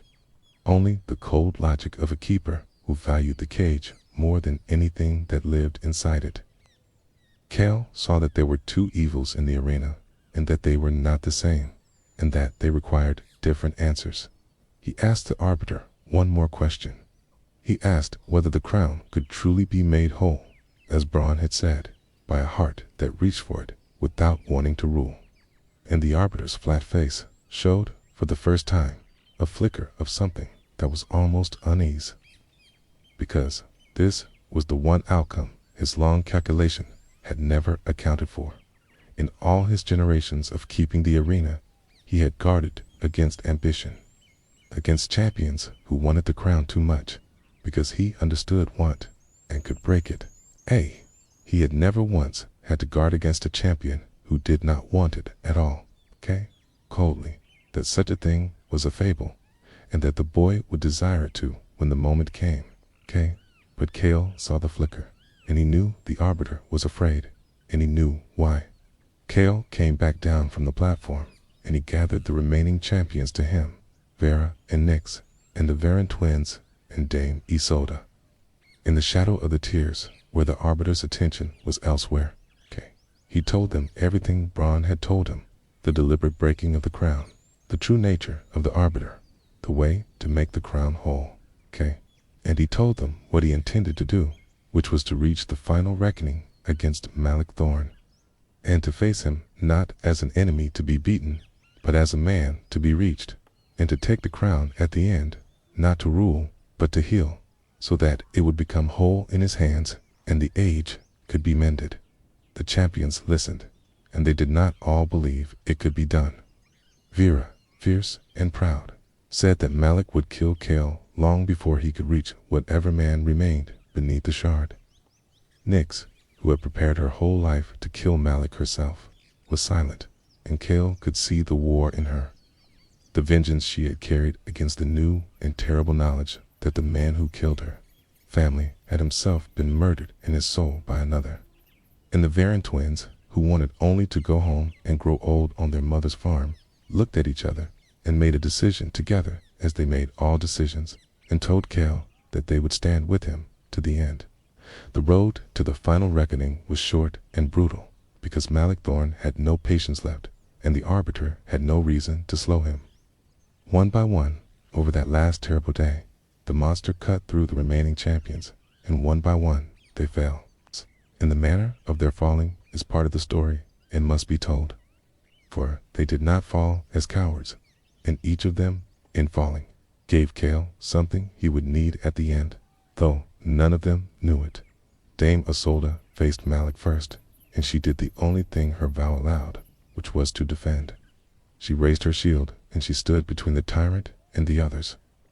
And she did not strike back, because she had sworn a lifetime ago never to take a life. And she would not break that oath, even against a monster. Malik's blows fell upon her shield like an avalanche, and she held and held, absorbing what she could not answer, buying time for the others with her body. And when at last she fell, still refusing to strike, and Kale saw in her a truth he would carry into the final fight, that there is a strength in refusing to harm that is greater than the strength to destroy. The Varan twins went next, and they went together, as they had done everything together. They fought as one creature, wind and stone, and for a while their unity troubled even Malik, because a bond like theirs was a thing the shard in his heart could not comprehend, a love without any wound in it.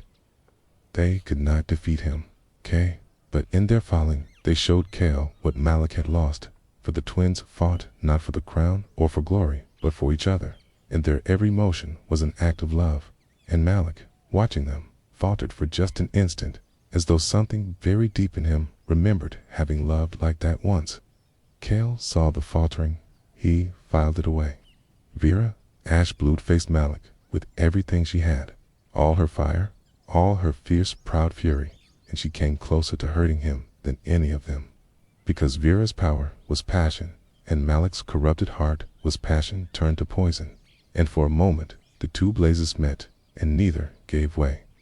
But fury cannot defeat fury, only feed it, and in the end Malik's was the older and deeper flame, and Vera fell.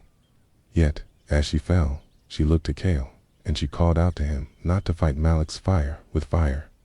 And in that warning, given at the cost of her own defeat, Kale understood the shape of what he would have to do. He would not answer Malik's storm with a greater storm.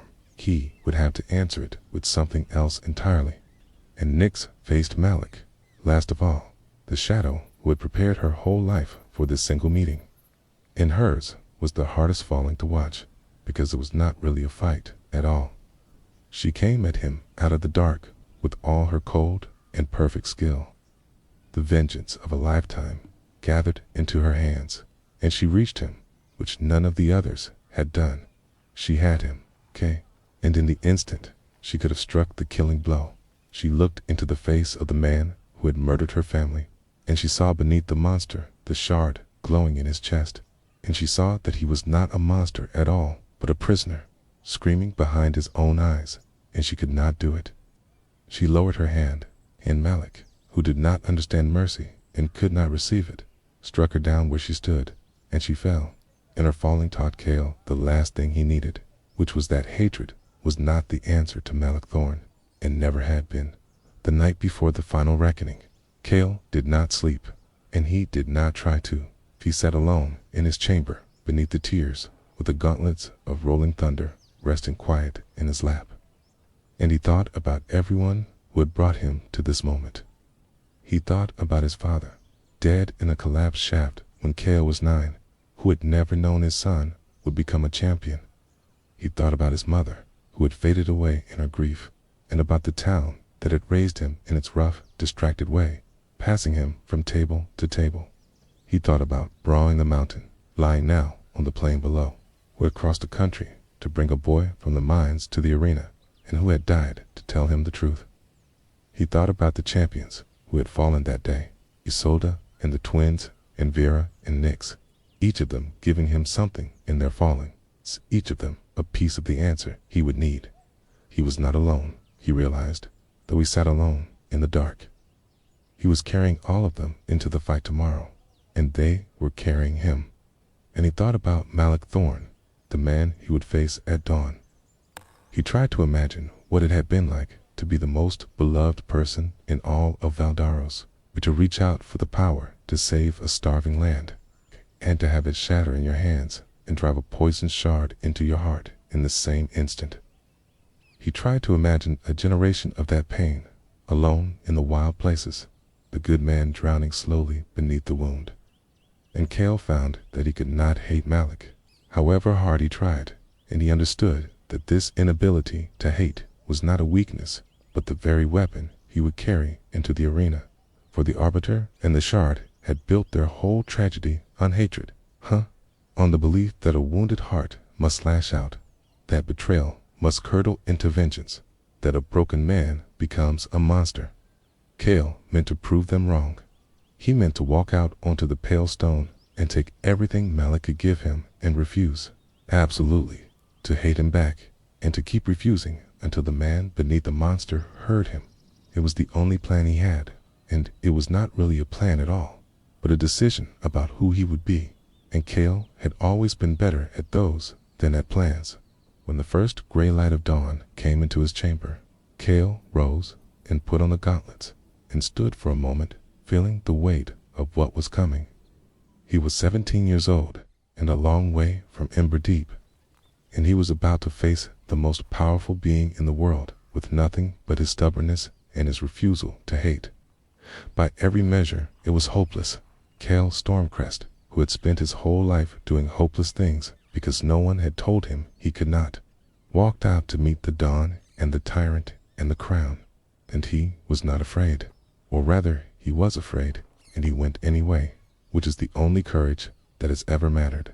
So they had all fallen, the flower of Valdaros, and Cale Stormcrest stood alone at the edge of the pale stone floor, with the whole arena silent around him, and the thunder crown gathering high above in the darkening sky. And Malik Thorne turned his terrible, ruined face toward the last champion standing. The boy from the mines, and the final reckoning began. Cale walked out onto the pale stone to face Malik Thorne, and he was under no illusion about what he was walking into. He had watched this man break Brawling the Mountain, who had never fallen. He had watched him cut down Isolde, and the twins, and Vera and Nyx, champions far greater than a boy from the mines. By every measure of strength and skill and power, Cale Stormcrest had no business surviving the next few minutes, and he knew it, and he walked out anyway, because he had spent his whole life doing things he had no business surviving, and because Braun had told him that this fight was not about strength. Malik struck first, and it was the reckoning. and Kale did the only thing he knew how to do, which was to take it and get up. The blow fell upon him like the sky coming down, and it drove him to the pale stone and cracked the floor beneath him and rang through the whole arena. And Kale lay stunned for a moment, and then he got up. A leak struck again, and Kale went down again and got up again, and a third time and a fourth, and each time the boy from the mines climbed back to his feet, battered and bleeding, and set himself once more before the tyrant. The crowd, which had been silent with despair, began to stir. They had seen every other champion fall and stay fallen, and here was the boy, the least of them, the one they had mocked, taking blows that had felled giants, and getting up, and getting up, and getting up. There was no sense in it. He could not win. Everyone in the arena knew he could not win, and yet he would not stay down. And slowly the despair and the tears turned into something else, into the same astonishment that had grown around him from his very first trial, the disbelief that a thing so stubborn could exist. And Malik Thorne, striking the boy down for the 7th time, the 8th, began to be troubled. Not because Kale was hurting him, for Kale could not hurt him. Malik was troubled because, in all his terrible power, he had never encountered this before. A champion who did not fight to win and did not fight to survive, but simply, endlessly, refused to accept that he was beaten. Every enemy Malik had ever faced had a breaking point, a moment when the fear or the pain overwhelmed them and they stayed on the ground. Kale had no such point. He got up over and over, and it was the only thing he did, and it was unbearable, and Malik struck him harder to make it stop. But here is the thing that Bron had understood, and that the Arbiter, in all his cold calculation, had never grasped. A blow lands on the body, but getting up comes from somewhere the blow cannot reach. Malik's power was the power to knock down, and it was vast, greater than any in the world. But there is no amount of power that can make a person stay down who has decided, in the deep, unreachable center of themselves, that they will not. And Kale Stormcrest had made that decision a long time ago, in a mining town, in the dark, as a boy climbing up out of collapsed shafts, and no shard of any crown could touch it. So Kale did not try to strike Malik down, because he could not, and he had stopped trying somewhere around the 4th fall. Instead, as he rose for what might have been the 10th time or the 20th, he began, between the blows, to speak. Not to fight, to reach. He spoke to the man beneath the shard, the people's thunder, the beloved hero who had risen out of the mud to save a starving land. And he called that man by his name and asked him to remember. Malik's blows faltered, just slightly, and he snarled at the boy to be silent. But Kale would not be silent. He told Malik that he knew what had been done to him. He told him about the Arbiter, about the crown broken on purpose, about the betrayal at the heart of his fall, so that Malik would understand that his rage had been aimed in the wrong direction for a generation. The people had not betrayed him. The people had loved him so much that a cold keeper had destroyed him for it. The famine, the sacrifice, the reaching for the crown to save the land, all of it had been real and good and true, and none of it had been Malik's failure. And Kale told him about Bron. He told him that the old giant had loved him to the very end, had spoken of him with grief and not with hatred, had called him the people's thunder even in the last moments of his life. He told Malik that Nyx, whose family he had killed, had reached him with a blade in her hand and had lowered it, because even she, who had every right to hate him, had looked into his face and seen not a monster but a prisoner. Everyone who truly saw him, Kale said, saw the man and not the wound. Only the Arbiter and Malik himself insisted on the monster. Malik struck him down again, but the blow was weaker, and when Kale rose this time, he saw that the tyrant's terrible face was wet, that something was moving in him that had been frozen for a generation. The shard in his chest flared and dimmed, as though two things were struggling inside him for possession of his heart. And Kale understood that this was the moment Bron had promised he would understand. the moment when strength was useless and only reaching would do, and he gathered everything he had left, not his power, but his conviction, and he made his last appeal. He told Malik that the crown was descending high in the sky above them both, and that in a moment one of them would take it. And he told Malik the truth that the arbiter feared above all else. The crown amplifies what is in the heart. If Malik took it now, with the shard and the rage, would remake the age into the monster's own broken image, and the people's thunder. The man who had once wanted only to feed a starving land would be the one who did it, and there would be no undoing it ever again. But if Malik let go, if he reached for the man he had been instead of the wound he had become, there was still a path back, even now, even after everything. The thunder crown came down out of the darkening sky, turning slowly, blazing with the whole subtle power of the vanished titans, and it descended between the two of them, the tyrant and the boy, and hung in the air within reach of them both. This was the moment the entire reckoning had been building toward.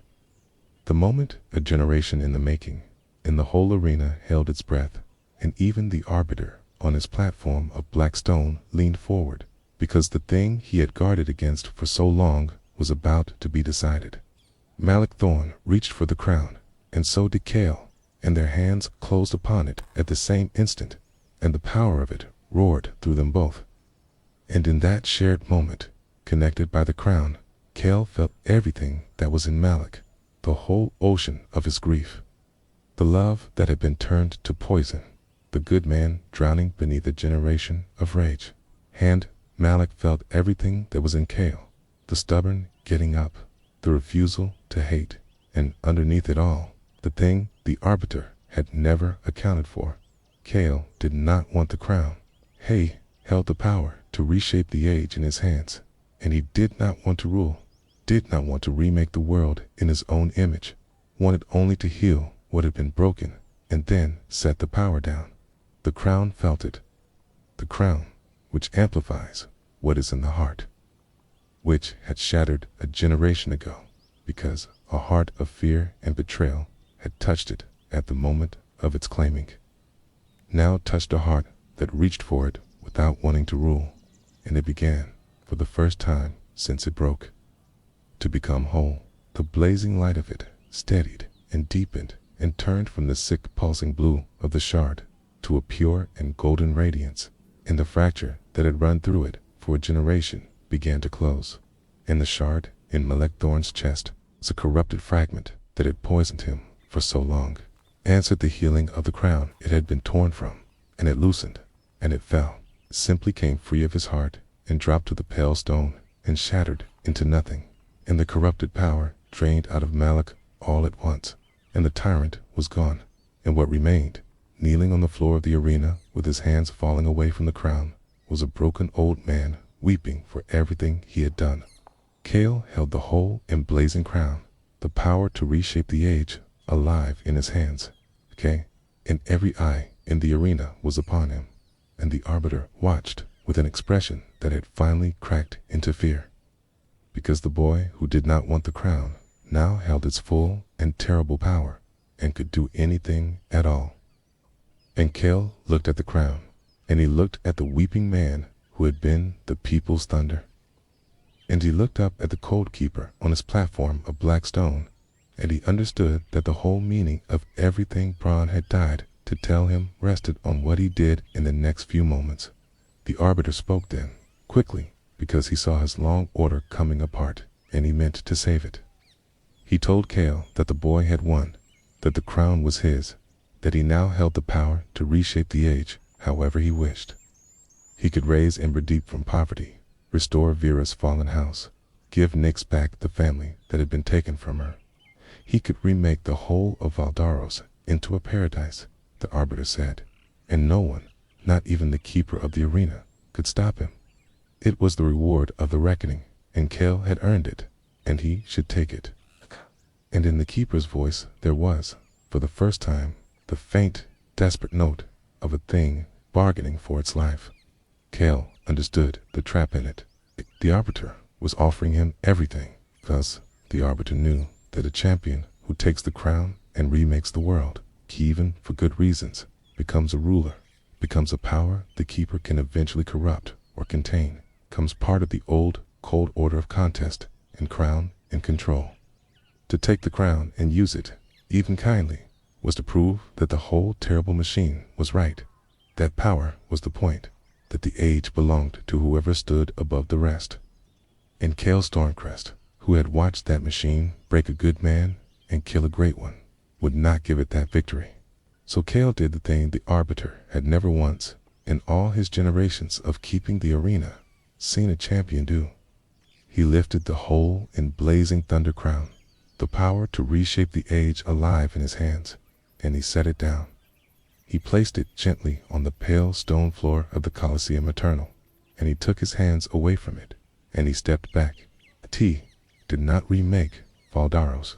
He did not raise his town or restore his friends or right a single one of the wrongs he had every reason to right. He set the power down, and he let it go, and in doing so, he broke something far older than the crown, which was the belief that power is the point. The crown, released, rose slowly back into the sky, whole and golden and no longer wanted by anyone. And it faded into the light from which it had come, to wait for another generation, or perhaps forever.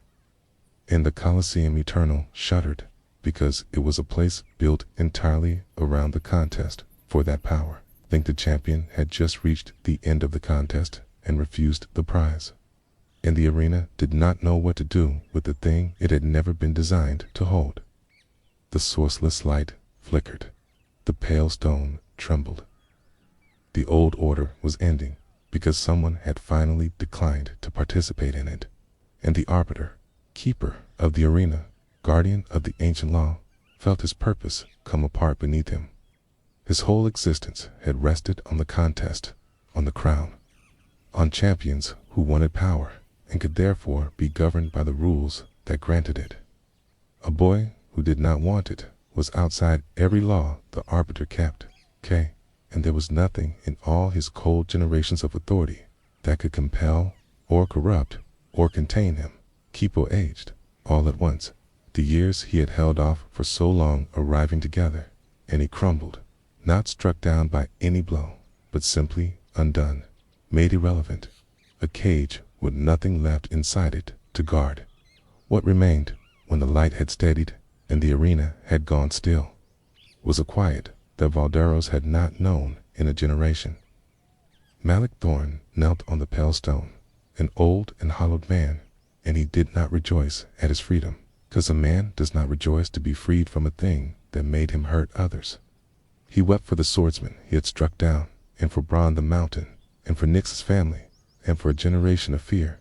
And Cale went to him and knelt beside him, and did not tell him it was all right, because it was not all right. And Cale had learned from Bron that the kindest thing is not to pretend otherwise. But Cale told him something else. He told Malik that the people's thunder had not died a generation ago, whatever the shard had made of him. He told him that the good man was still in there, had always been in there, screaming behind his own eyes while the wound wore his face, and that everyone who had truly loved him had seen it and never stopped seeing it. And he told Malik that a man who has done terrible things has two roads before him, to be destroyed by them or to spend what remains of his life answering for them, and that only the second road honors the good man he had been. Malik listened and wept, and at last he nodded, and it was the beginning of something which is all any of us can ask for after we have done our worst. The fallen champions were not lost, as it turned out, for Malik's blows, terrible as they were, had been meant to defeat and not to destroy. Some mercy in him surviving even at the depth of his corruption. They woke, one by one, in the days that followed. Vera and the Varan twins, and Dame Isolde, and Nyx, battered and grieving, but alive. And Nyx, when she was well enough, went to Malik Thorn, the man who had killed her family. And the two of them sat together for a long time, and what passed between them was not forgiveness exactly, because some things cannot be forgiven, but it was something, a shared grief, two people wounded by the same cold machine, finding that they were not, after all, each other's true enemy. They buried Braun the mountain on the plain below the arena, and the whole of Valdaros came to it, for the unmovable was mourned across the entire land. Kale stood at the graveside and finally allowed himself to weep. For the old giant who had crossed the country to bring a boy from the mines to the arena, who had seen something in him that no one else had seen, who had died to tell him the truth and had been right about all of it.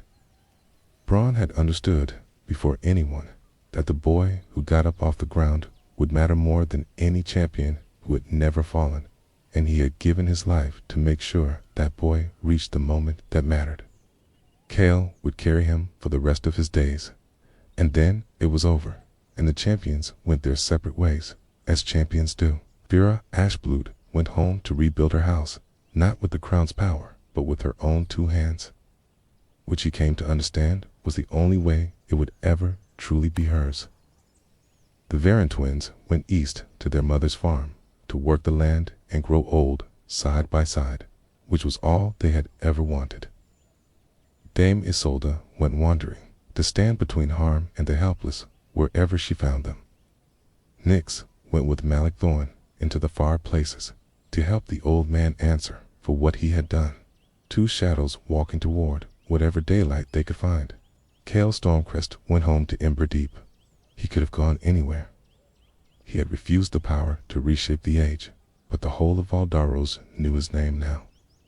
And 100 cities would have opened their gates to the boy who declined the crown. He went back to the mining town in the fold of the mountains where the sun reached the valley floor for only a few hours each day. Back to the standing stones where he had taught himself the thunderfall alone in the dark. Because that was home, and because Braun had taught him that the things the world is too quick to abandon are often the things most worth returning to.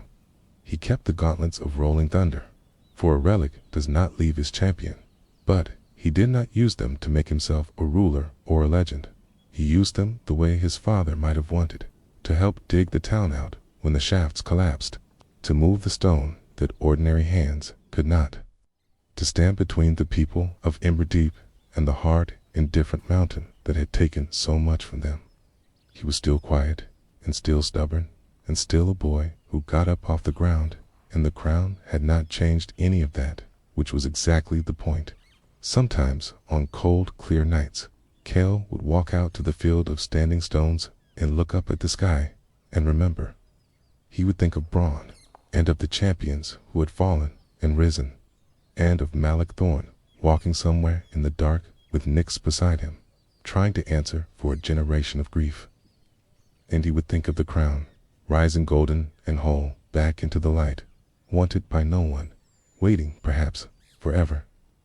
And he understood that the greatest thing he had ever done was not a blow he had struck, but a thing he had set down, and that the whole meaning of his story was in the letting go.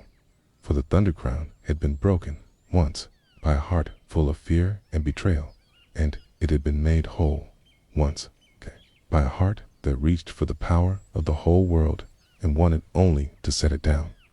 And that, in the end, was the truth the old Titans had built the whole arena to discover, and had waited a generation for a boy from the mines to prove. The measure of a person is not what they can seize. It is what they can hold in their hands with the whole age in the balance, and choose, freely, to let go. So here we are at the end of it, and the arena is empty now. And the crown is gone back into the light, and it is time for you to rest. Let the last of it settle over you slowly.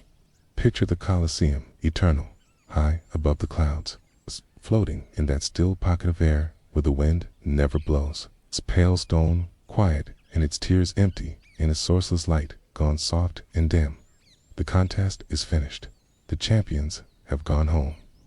There is nothing left up there now but the memory of thunder, and it is fading, rolling away over distant hills, the way thunder does when a storm has passed, and the danger is over, and the air has gone clean and cool.